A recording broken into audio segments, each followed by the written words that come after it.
So going through some of the historic drill core at Andacollo, we found some very nice examples of the main types of manto mineralization that occurs at Andacollo Gold. And I wanted to talk a little bit about these pictures to illustrate the different types of manto hosts we can have. The first is a very coarse, the geological term is volcaniclastic rock. It means a rock that came explosively out of a volcano. Fragments of rock and ash settled, eventually became rock. It's very coarse, as you can see.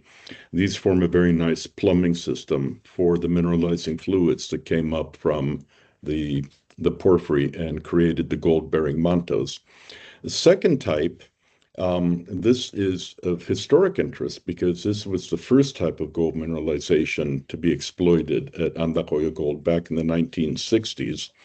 Again, the geological term is amygdaloidal, but that just means full of bubbles. These are volcanic flows, probably in composition close to basalts, that when they flow on the surface, as they're cooling, they form bubbles on the very top layer of the volcanic flow.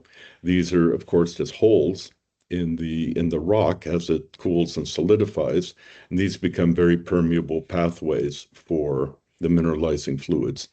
The third type for me is the most interesting because it's a little bit counterintuitive. This is a rock called an ignimbrite, which means it's very hot ash that was exploded out of a volcano, landed on the surface, cooled, and formed something very, very glass-like. Now, one would think that this would be impermeable, and indeed, it's a very impermeable rock when it forms. That would be a very poor host, but with the passing of time, the glass devitrifies. As it devitrifies, it loses volume, and this creates open spaces. And these again form very nice pathways for the mineralizing fluids.